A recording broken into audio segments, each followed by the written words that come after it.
of taxation, international tax competition, and the federal budget. Before joining Heritage, he was a program manager for the Spending and Budget Initiative at the Mercatus Center at George Mason University. He has also worked as a research associate at the Competitive Enterprise Institute. Please join me in welcoming Adam Michel. Adam?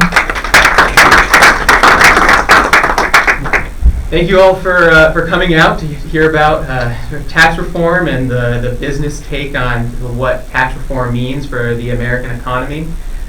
We're sort of poised to get tax reform to the president's desk here. A lot of exciting news has come out in the last couple of weeks. The Senate passed the budget that will hopefully carry tax reform. It looks like the House is going to vote on that on the budget again this coming week, and then we also have the unified framework that came out that lays out the details, or many of the details, of what tax reform could look like, and that provides it's a consensus document that hopefully sets the groundwork for tax reform that can get the economy moving again. There's also been exciting news coming out of the President's Council for Economic Advisors, where we heard there was some analysis showing that the tax reform could raise the average American family's wages by $4,000 through tax reform, through economic growth and extra business investment in the U.S. economy. And so that's the piece that I think I would like to focus on today, is how that business component of tax reform actually drives the additional jobs and wages that can really benefit the American people. So with that, I'd like to introduce our two guests. First to my left is Senator David Perdue, who is a political outsider. He grew up in Georgia, worked his way through Georgia Tech, and spent 4 decades before he joined the Senate in the business community. He's the only Fortune 500 CEO currently in the U.S. Senate, so I'm excited to get his take on how the business community is seeing tax reform. He sits on the Banking, Budget, Armed Services, and Agriculture committees, and I'm excited to have you here. So thank you for joining us. And next to the senator is Joshua Bolten. Mr. Bolten is the president and CEO of the Business Roundtable, an association of CEOs from leading U.S. companies that generate $6 trillion in annual revenue and employ over 15 million Americans. He has served in the White House under President George Bush in multiple different capacities. He was Chief of Staff, Director of the Office of Management and Budget, Deputy Chief of Staff for Policy, and he was also the Policy Director for the President Bush's presidential campaign. So, complementing the Senator's experience in the business community, I'm excited to hear sort of what you've been hearing from the CEOs and businesses around the country. So, with that, I'd like to start, Senator, with a question of where we are currently in the sort of tax reform framework. The Senate, as I mentioned, passed the budget this week, which includes reconciliation instructions, which set up tax reform to actually move through the Senate, which is 50 votes. The White House originally said they wanted tax reform in the Senate sort of next month or in the coming months. So I'd like to hear your take on, are we on target for this timeline? After the House passes the budget, what's next? Well, first of all, let's draw a little perspective on this. This is the first major effort since 1986, on the Tax Simplification Act of 1986. So it's an opportunity to fulfill the president's mission, and that was to grow the economy. But let's back up and look at it a little broader. You know, in my view, the reason you want tax reform is to grow the economy, right? Well, there are a couple of reasons why you want to grow the economy. It's one of the ways you ultimately solve this financial, or the debt crisis, as I call it, longer term. And secondly, we have the lowest workforce participation rate in the last 30 years. So we know that the economy, after 8 years of our slowest economic growth in our history, we need to jumpstart this economy. And there are 3 ways you do that. One is you push back on regulations. And we saw just a dramatic increase in the regulatory regime here over the last 8 years. And you rationalize your tax structure so that you can be more competitive with the rest of the world. So where we are right now is that we're really paralleling the House. The House is moving right now I was in a conference with the Speaker of the House this weekend, and he's talking about their schedule and our schedule, so that they're trying to get this done by Thanksgiving in the House. We're paralleling right now. We have a meeting with the President in about an hour and a half this morning. We have another meeting this afternoon. So we're doing things differently on this bill than we did for the health care bill that ended up in disaster, in my opinion, earlier this year. So I feel like we've got a shot at getting it done this year, but there's something like 34, I think this is right, 34, 33 work days, legislative work days left in this calendar year. And the reason it's so important is to get it done this year is if you don't get it done this year, I believe you run the risk of disappointing an expectation that's already built into the bond market and the stock market, and that is that something's going to happen this year so that it has some impact on the second half of next year. And Mr. Bolten, I know that you've been hearing from your CEOs and the business community. Can you speak a little bit to the current disadvantages that they're facing under the current tax system? Is there maybe why we need this reform effort? Sure. First of all, thank you for hosting us, and it's a privilege to share the podium with Senator Perdue, who in a very short time has become a leading light. I hesitate to call you a politician. No, thank you.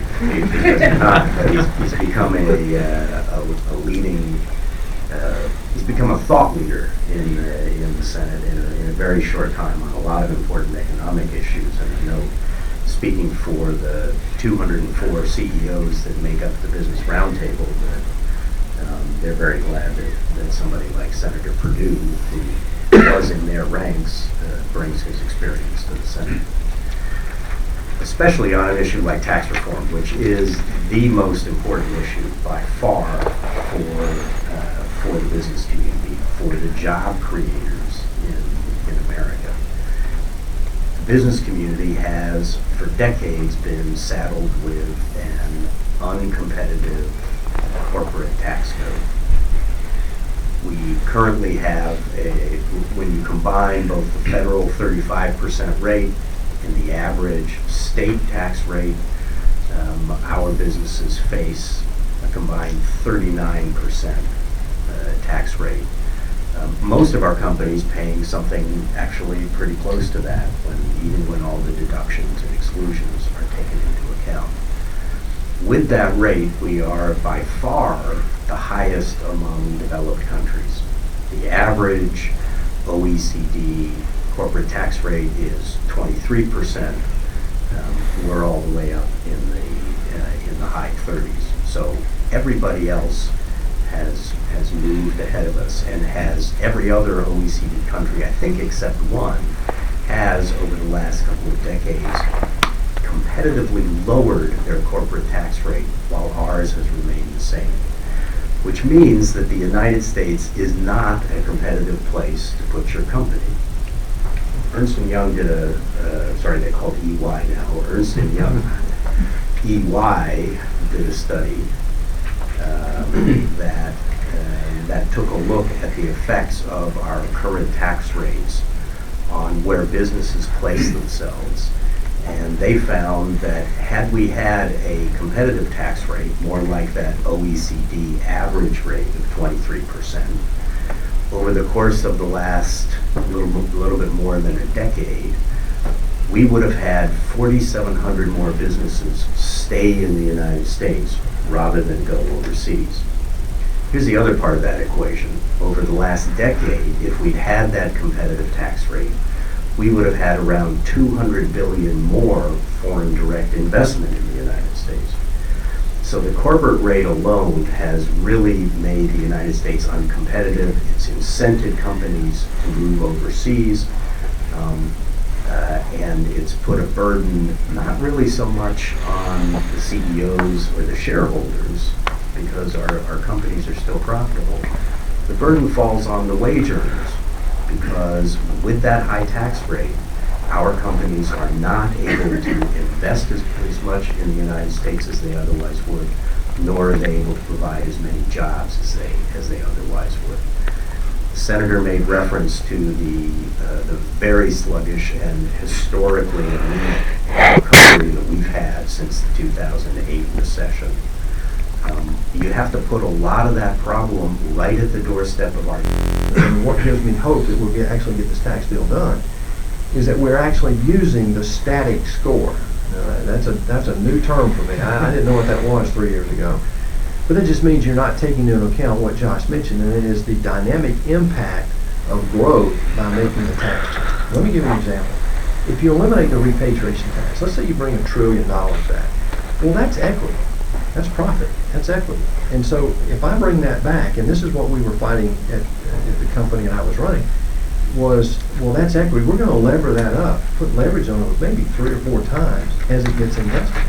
So the models don't take that into account either. And that's a huge deal. Then the second thing is, as you invest that, over time you create profits.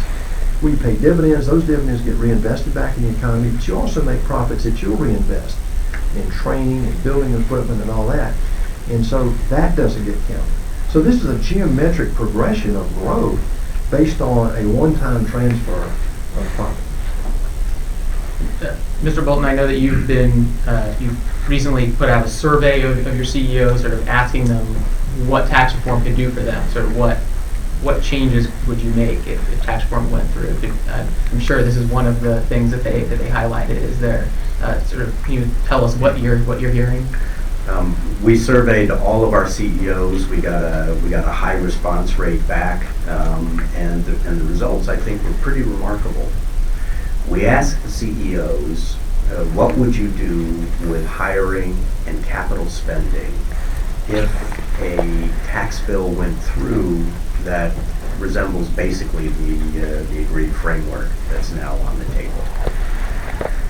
76% of our CEOs said that they will hire more. This isn't sort of a theoretical, oh, we think this is good for the economy and employment will increase. 76% of our CEOs said they, in their own planning, will hire more people if this tax reform goes through. We asked about capital spending. 82% said if the tax reform of the kind that's on the table now went through, we would invest more in the United States in plant and buildings and equipment. So overwhelming majorities of our CEOs of 204 of America's biggest companies are going to hire more, and they're going to do more capital investment here in the United States if a tax bill like this goes through. Now, there's a flip side to this story, because we also asked the question the other way. And we said, what will happen if the kind of tax reform that's on the table today either fails to go through or is long delayed? What will you do with your own planning? And a majority of our CEOs said they will have to go back in and take planned hiring off the books, and they will take planned capital investment off the books. So there's a big upside to tax reform succeeding, Senator, with you and your colleagues. No pressure. Get it done. But there's a big downside too, because many of them have already baked into their plans increased hiring and increased capital spending based on the expectation that this kind of tax reform will go through. So there is pressure on Senator Perdue and his colleagues, because if the tax reform fails or is long delayed, there's going to be hiring and spending that comes off the books, and that will have a real impact on the real economy. Senator, is that pressure that you guys are feeling? Is there a sense that these needs to get across the finish line soon? Yeah, but it's not what it should be. I mean, I'll just say that directly. The sense of urgency in Washington is not the same sense of urgency I lived with for 40 years in the real world. It's just not. I mean, if you didn't get it done as fast as your competitor was, I mean, I had to compete with a couple people, a couple entities that people might know. I mean, I competed with a little company called Nike for a while, and they were good. They were really good. And we did pretty well against them. And then I had to compete against another little company you may have heard called Walmart at a time when we were growing about 10% a year. So this is not something you think about theoretically. It's something you do like breathing. I mean, it's just done. Well, here, it's not done that way. So the sense of urgency is not, in my opinion, what it really needs to be. we should have done tax first thing this year, in my opinion. But I'm just one senator. Now that we are where we are, I'm one of the minority guys, at least, in the Republican Party. I really don't like doing this with reconciliation. But we're doing it that way. It will be in regular order. It will go through the Finance Committee. There will be amendments. So this is going to be one of the things that they talk about as regular order. So there is pressure here. My point is that Americans, and particularly Congress, tends to work better in a crisis for whatever reason. At least they get something done. The problem is what they get done is not a good product in every case compared to what they could do if they were doing it in a more judicious manner. So I think for the fact, given the fact that we did not get health care passed, means that I think on the Republican side there's even more pressure to get this done. I think there's some Democrats actually who right now are saying the right things, that they may even vote for this bill as well. And when you look at this pro-worker intent, and again, we got to make sure that all the things are done here, but there are three pieces of this, and there's Democratic support for a lot of this. On the corporate, there are three pieces. First, the repatriation tax we talked about. Second, the corporate tax we talked about. The third is the individual, and the president said he wants to make a significant tax cut for the middle class. Well, we have to make sure his words are translated into action in the reality, and it's very complicated given the archaic nature of all the deductions that we have in this structure. It's really not easy to do that. So yeah, we're feeling the pressure, and I think it's a good thing, frankly. It's good to hear. You talked about how this benefits workers, and the investment from the business community is part of that. The connection that I think is often lost is how that investment and the hiring of additional people is what then drives up wages through as you need to hire more people into the labor market and induce people to work more hours or change jobs. That's what ends up turning into this wage increase that the president keeps talking about, and that's an important part of the story, is how do we get investment in jobs and then translates to higher wages, and that feeding through those cycles is often hard to convince people that all those steps happen, but that's sort of what we've been seeing time and time again, and across countries and across states. When we lower the corporate tax rate and make these changes, it's a benefit for workers. So it's good to hear that we're moving in the right direction.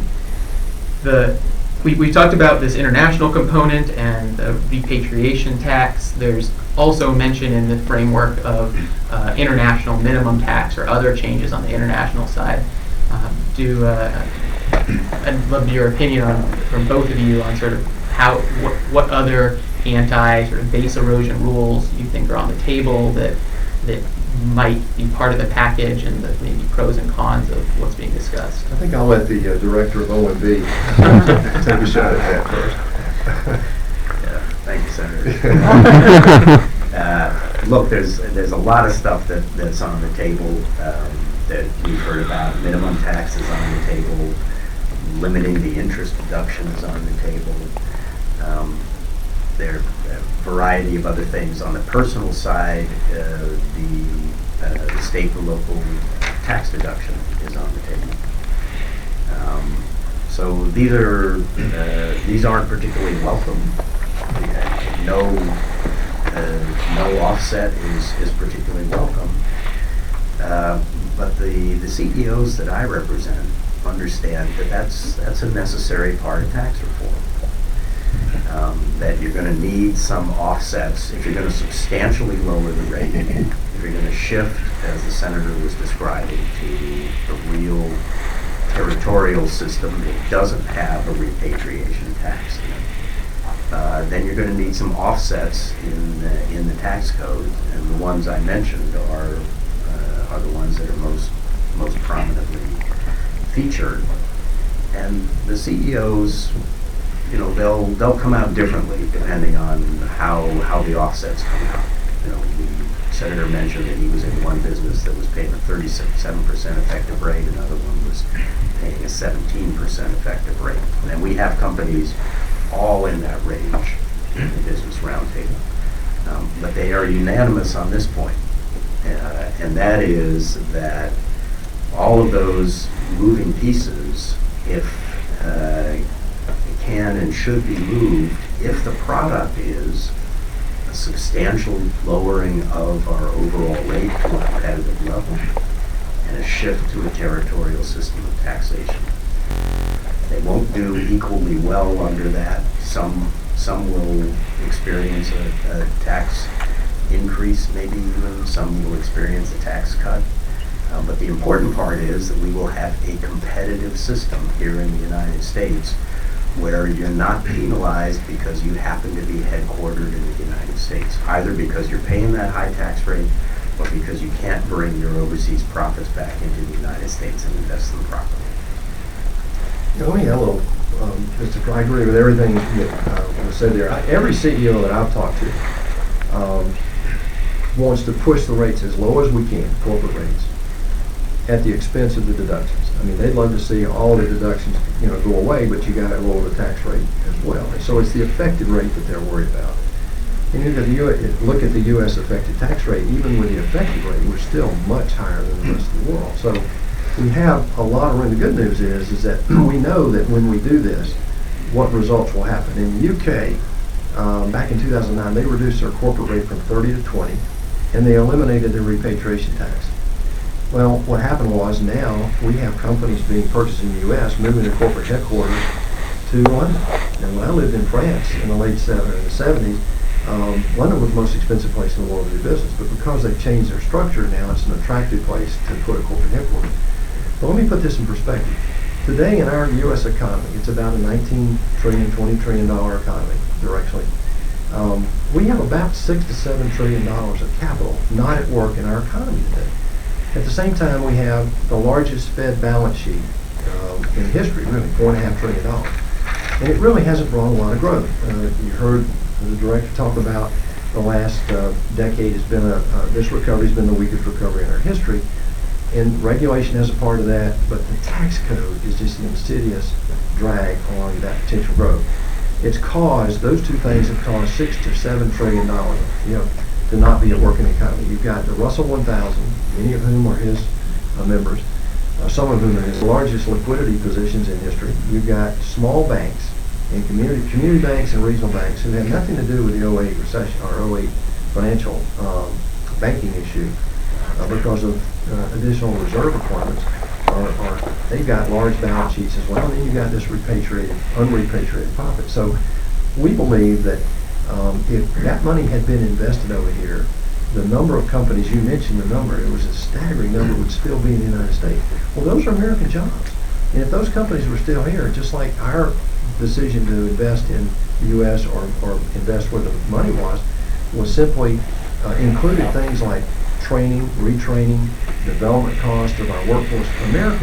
America has a lot of advantages. One of the biggest advantages, we've got one of the best workforces in the world. I can speak to that because I've lived in Asia and lived in Europe, and this workforce is very unique. It's innovative, it's self-starting, and they just get the job done. But we've got to take the burden off of them. And the tax burden right now is one of the things holding us back. So this talk of offsets and what else is sort of in the unified framework. I know there's the Senate has a $1.5 trillion reduction in the revenue baseline, and that's the sort of box that we need to fit tax reform into now. Is there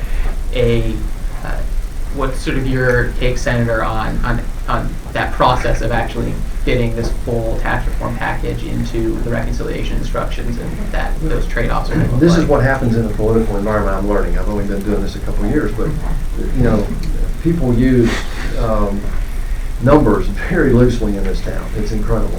1.5 trillion is the target, and that's a static number. And in the scoring world in Washington, it's a static number. It has no impact of any growth or any secondary benefit.